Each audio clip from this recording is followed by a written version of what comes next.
South Carolina and UCLA are regular season champions because of their dominant conference play.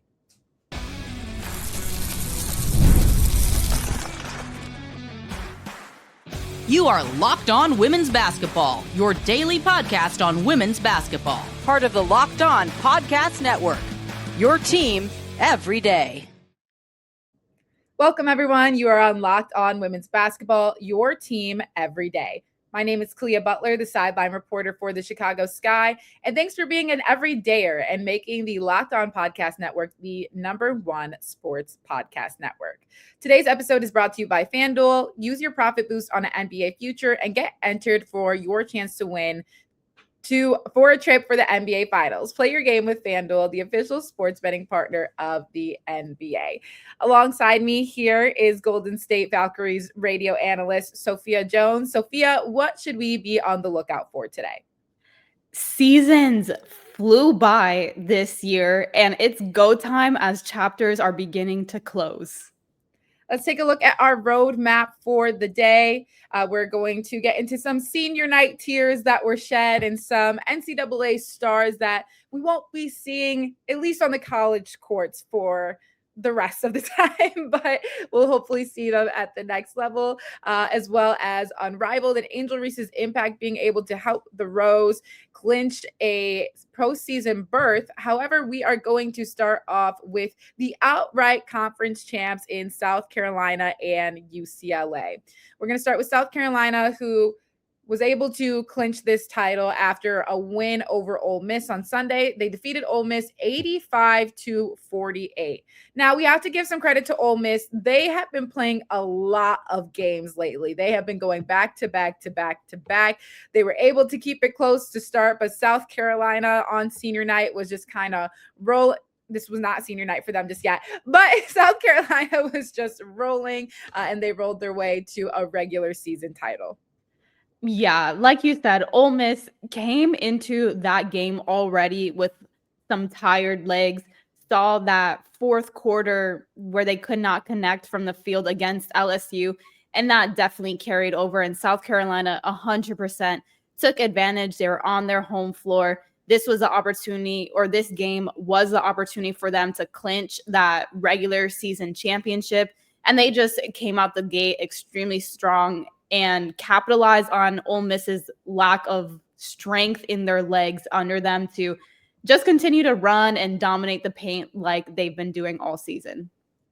And when the season began, nobody ever doubts South Carolina, right? Nobody's ever putting any doubt in this team. But it was looking a little different. Texas kind of looked like they could pull away and be the conference champions. I mean, they're very close behind South Carolina. It was South Carolina, then it's Vanderbilt sitting South Carolina 13-1 in conference. Then it's Vanderbilt 11-3 in conference play. And then Texas 11-3 in conference play as well. LSU right behind them, 10-4 conference play. But when we were kind of looking at those top three teams, it looked like any of them could really walk away with the title, especially Vanderbilt. Michaela Blakes has been absolutely on it. She just had another 30-plus point game, having one of the best seasons Vanderbilt has ever had in their history. Texas, as we mentioned at the beginning, especially when they were able to beat South Carolina, when they were able to beat UCLA, they were looking like one of the most dominant teams in SEC play. They dropped a couple, South Carolina being able to get back into the win column. They're on an 8-game winning streak.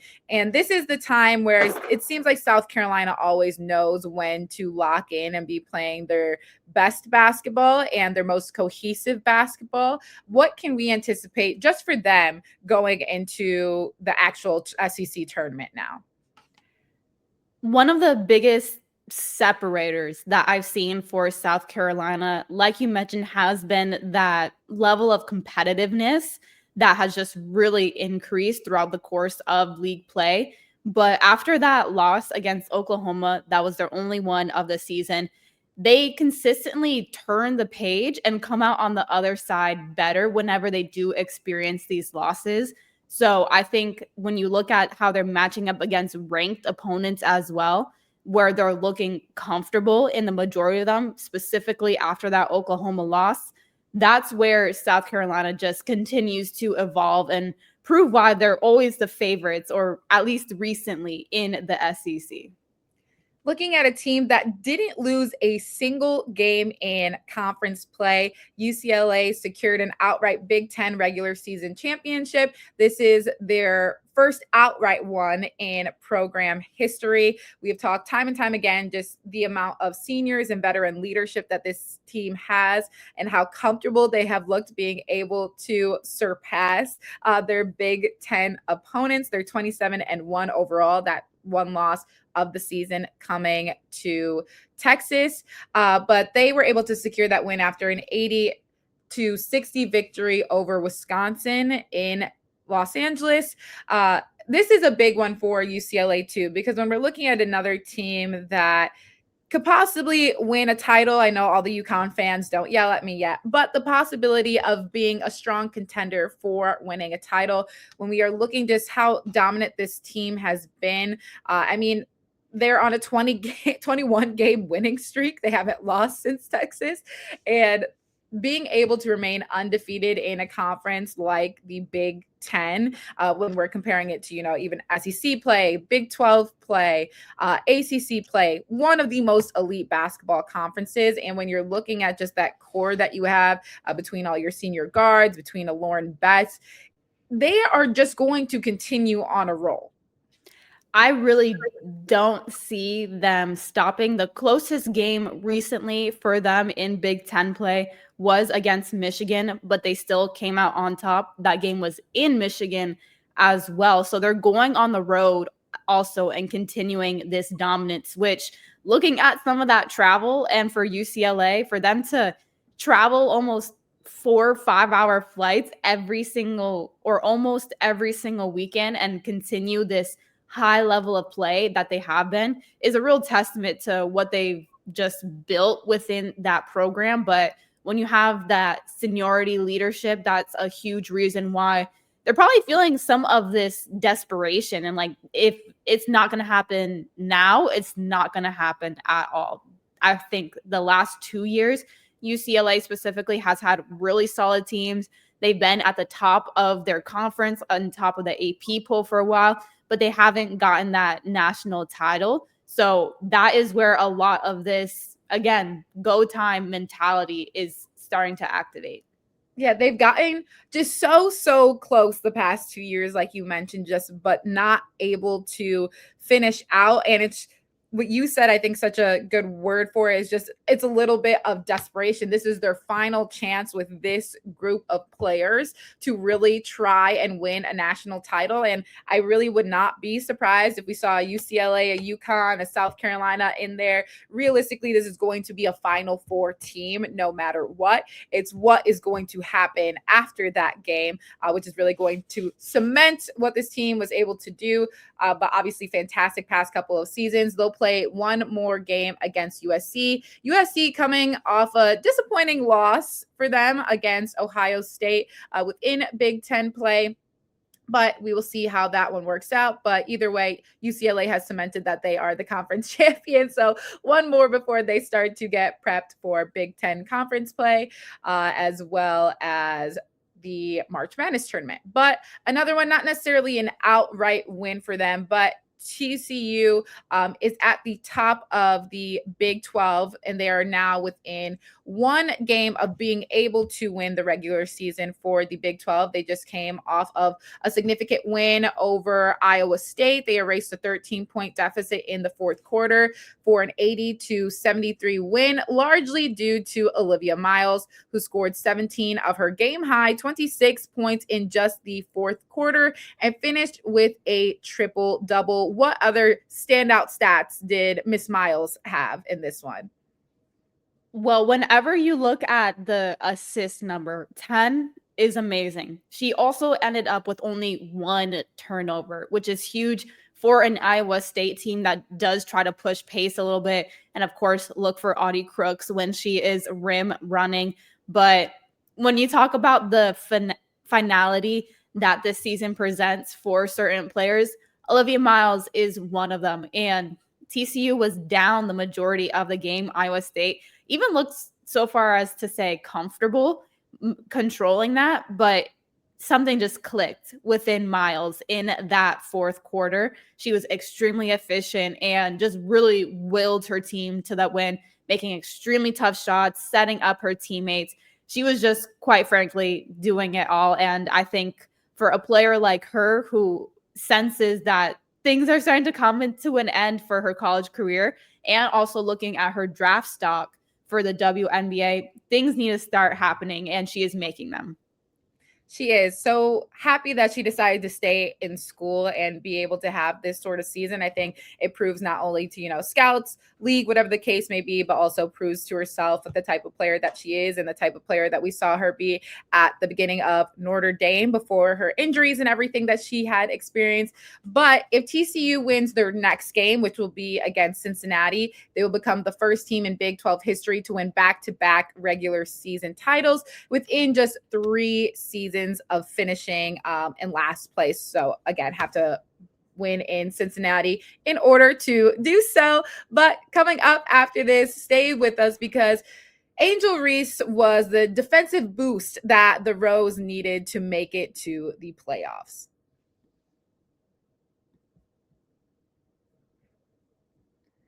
Shoot your shot on PrizePicks and get $50 instantly in lineups when you play your first $5. That's right. PrizePicks is giving you $50 in lineups when you sign up and place your $5 lineup. PrizePicks makes every dunk, every dime, and every board that much more exciting. It's America's #1 app for sports picks. PrizePicks is simple to play. You just pick more or less on 2 to 6 player stat projections, and if your picks are right, you can cash in. You can choose from basketball, baseball, hockey, soccer, UFC, and more. Plus, they've got features like early payouts and flex pay. So if you've got options while the games are still happening. I'm somebody that has used PrizePicks and somebody that does not necessarily understand sports betting. Let's say it was easy enough for me to comprehend. You pick the more or less and you see what hits during the game. So I've been making NBA lineups around players I already follow, picking more or less on points and assists. And it honestly makes every possession way more fun to watch. Download the PrizePicks app today and use code LOCKEDONNBA to get $50 in lineups after you play your first $5 lineup. That's code LOCKEDONNBA to get $50 in lineups after you play your first $5 lineup. PrizePicks. It's good to be right. It's 2026, and if you're still paying rent without Bilt, it's time for a change. Bilt is a loyalty program for renters that rewards you for your biggest monthly expense, rent. With Bilt, every rent payment earns you points that can be used towards flights, hotels, Lyft rides, Amazon.com purchases, and just so much more. And something I'm really excited about is that this month of February, Bilt members can earn points on mortgage payments for the first time. So soon you'll be able to get rewarded wherever you live and unlock exclusive benefits with more than 45,000 restaurants, fitness studios, pharmacies, and other neighborhood partners. Personally, I would redeem my points for Amazon because my mom is already yelling at me about the amount of items that I have in the cart. And I just love to click purchase, or they now have the new feature of add to tomorrow's delivery. And who am I to say no to a good time? So it's simple. Paying rent is better with Bilt, and soon owning a home will be better with Bilt too. Earn rewards and get something back wherever you live. Join the loyalty program for renters at joinbilt.com/lockedonwomen. That's joinbilt.com/lockedonwomen. Make sure to use our URL so they know we sent you.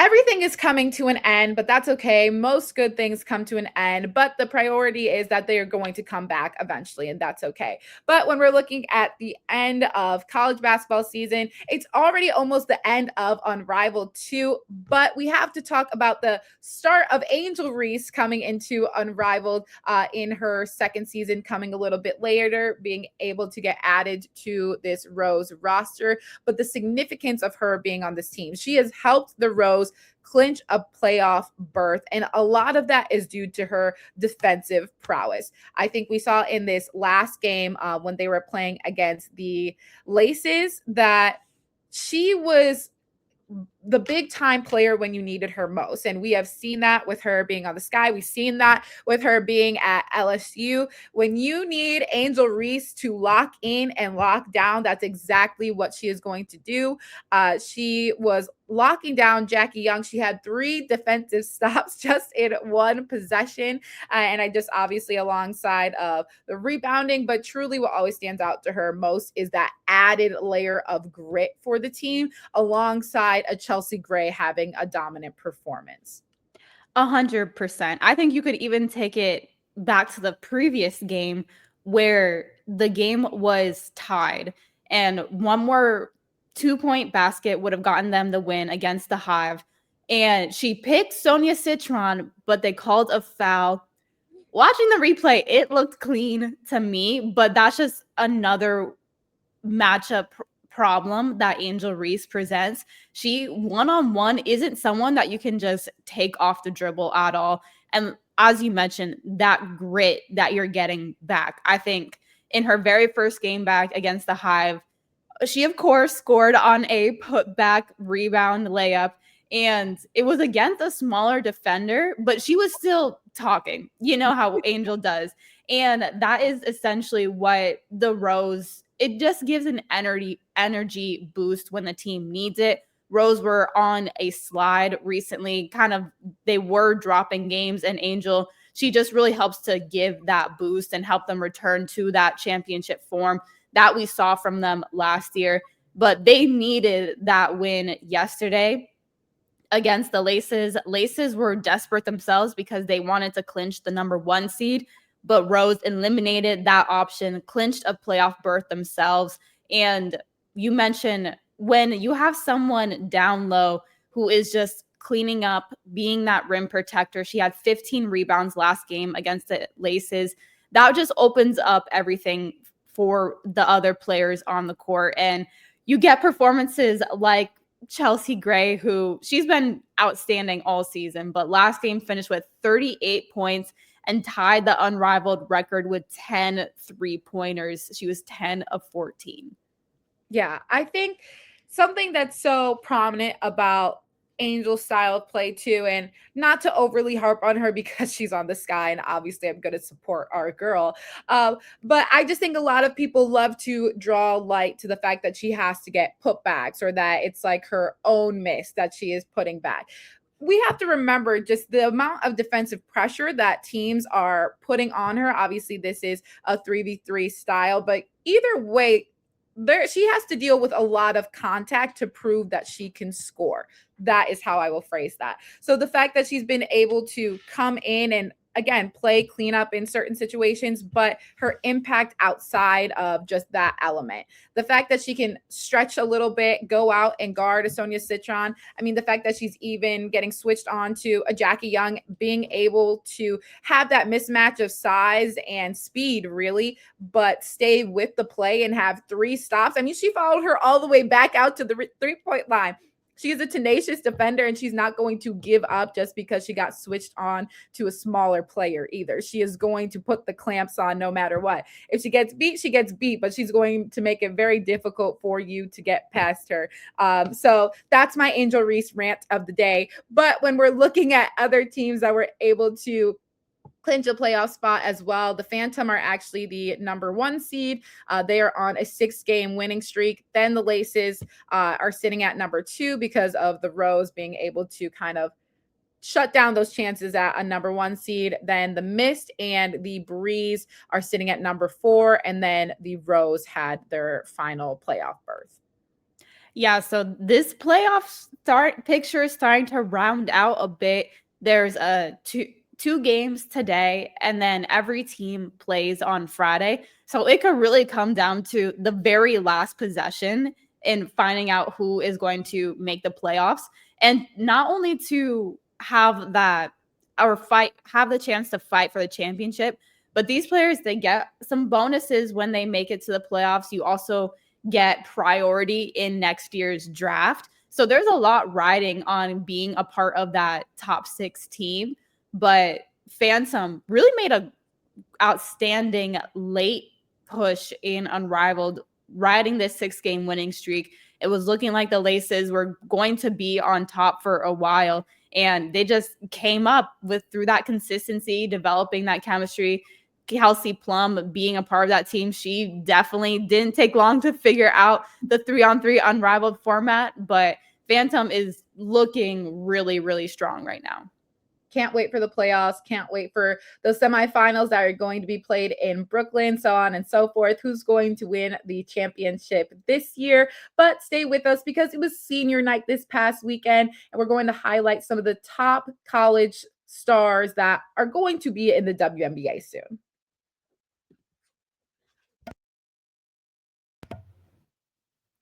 Ever wanted to experience the NBA Finals live and in person? FanDuel is giving you the chance to turn that dream into a reality with their NBA sweepstakes. Here's how it works. Use your profit boost on any NBA future, and you'll automatically be entered for a shot to win an NBA Finals trip for two. That's right, flights, tickets, the whole experience. I grew up in Miami, then moved out to the Bay Area. So for a while, I went from the Miami Heat dynasty to then the Warriors dynasty. And there are a lot of finals right in my backyard. However, I never went, but having all the people talk about it makes me have FOMO now currently. So visit FanDuel.com to get started. Use your profit boost on an NBA future and get entered for your chance to win a trip to the NBA Finals.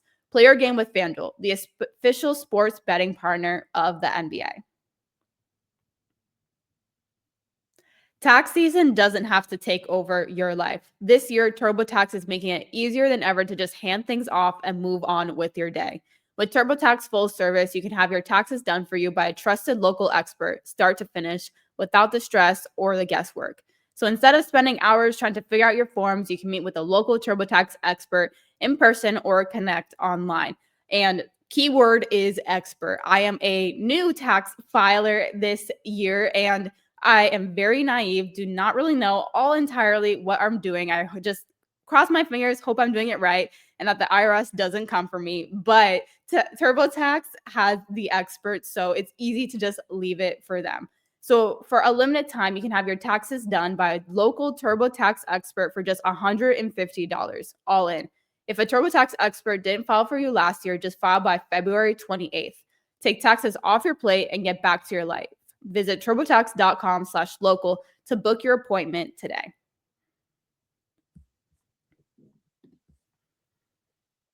It was senior night, and some of our favorite college stars are going to play professionally, likely. But they will no longer be in some of your favorite jerseys. UConn, I think, is the one that stood out to me most because there was just so many sweet clips of players, especially for AZ, giving their just kind of pouring their hearts out to her, which was so cute. Everybody was so emotional for her ceremony in particular, but she is not the only player that is leaving. Ice Brady will be leaving for UConn. Obviously, AZ Fudd, Caroline Ducharme. I'm not saying her name right. Sophia, help me. Caroline Ducharme, I believe. Thank you. Ayanna Patterson and Sarah Williams will all be graduating for UConn. There was a really sweet moment after their last game against Providence where Ayanna Patterson was also in the back with KK Arnold and AZ Fudd for their post-game questions. And AZ really highlighted just how much of a hard worker Patterson is and how she doesn't necessarily always get the most playing time, but when you need her to come in and just have those scrappy plays, get a loose ball, get a rebound. You could always count on her. And then I was just watching a video of KK Arnold getting emotional, saying that AZ was like a big sister to her, just the impact that she has not only on her life, but for young girls getting into basketball. It was really sweet.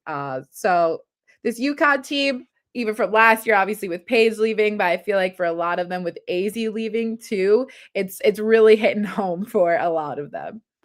Yeah, it's almost a transition of the generations, if you will. I think people always associate Paige and AZ playing together. And so now with AZ gone, okay, it's really that chapter is closed. Now they're moving on to the Sarah Strong era, who always is like so even keel, even in the senior night where everyone was crying, but Sarah was just kind of probably thinking about her stats from the game. But yeah, senior night, they can be really, really emotional. And I think you definitely saw that come out in UConn. I think even fans of the program were emotional themselves seeing it. And it's just bittersweet to think about it because these players played their heart out, gave so much to their program, and that's always going to last. But you're also excited for or to see them in that next chapter. We're talking about another team that we have already mentioned in terms of the amount of veterans that they have. UCLA also having a senior night as well. And when we're looking at the amount of players that are leaving from UCLA, it's a significant amount. You have Lauren Betts, Kiki Rice, Gabriela Jaquez, Angela Dukulich, Timia Gardner, and Megan Grant, and Gianna Neepkins, and Clarissa Ledger-Walker. So when you're looking at the rebuild that UConn is going to UCLA is probably going to have after this season with the amount of seniority that is leaving, whether you're a senior, a graduate student, whatever the case may be, this is a team that has had some of these players since the very beginning, from freshmen to seniors, some transferring in, whatever the case may be. But you're losing a lot of veterans on this team who have put on a really impressive run at UCLA. 100%. I think for that senior night, you look around a little bit. If you're Chloe Close, you're like, wow, I am losing all my team essentially. And I think that it's also special looking at a player like Lauren Betts, who experienced this senior night with her younger sister as a freshman on the roster. Another passing of the torch moment potentially there where you're looking at this next era of players that could come in. But for UCLA, we talked about going into the season that they had a lot of seniority on this roster. And when you actually see all the names and see all of them lined up, taking their picture, it really starts to hit home. And I think that's also where you can look at the Bruins. And it might be a moment for them where everything starts to click and they really see the gravity of things need to happen now for that team. They absolutely do. And I think this has been maybe part of the reason why Corey Close has been maybe so vocal about them getting the kind of recognition that they deserve, because I think she understands how special her team really is and how different it's going to look for them this upcoming season. And that's why she's like, hey, we need more media out here. Everybody needs to be paying attention to this team because they have had such an impact on her life at UCLA and women's basketball as a whole. So some other teams having their senior nights coming up this week, which we will get into, but that'll do it for us today on Locked On Women's Basketball. Thank you all so much